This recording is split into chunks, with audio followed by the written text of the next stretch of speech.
And thank you to Corey, Sandy, John, and CP for leading us in prayer.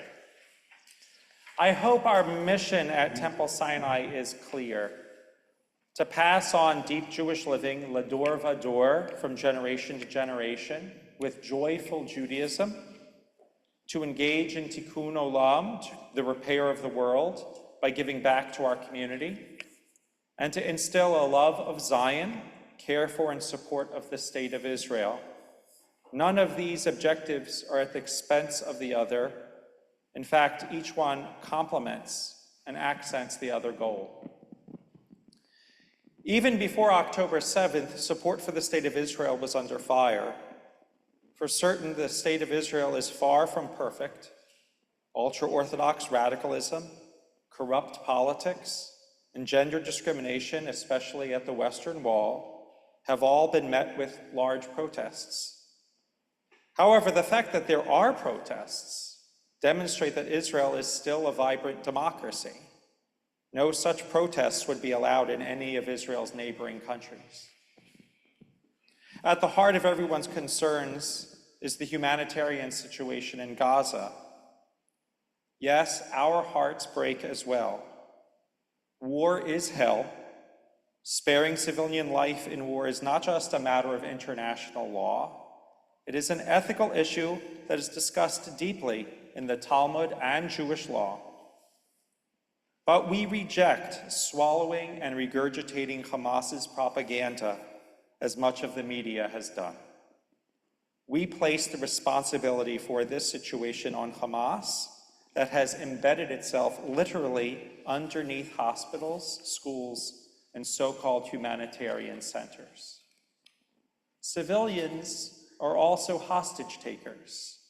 Journalists have been holding hostages in their homes, and doctors are hiding weapons. Hamas wants as much carnage as possible, and the overwhelming majority of the Israeli Defense Forces has conducted itself admirably, full stop. None of these challenges should make us apologetic about our Zionism. Libi b'mizrach, my heart is in the east, even if I am on the edge of the west, wrote Yehuda Halevi in the 12th century, and the same is true for us. Israel, like the United States, is a work in progress. Just as we can recognize that the United States is still working to be a more perfect union and still be proud Americans, so can we be lovers of Zion even with Israel's flaws. Now is the time to stand unambiguously by Israel's side, even if we don't like the current Israeli government. We are here for the long haul, trying to make Israel into not just the promised land, but the land of promise.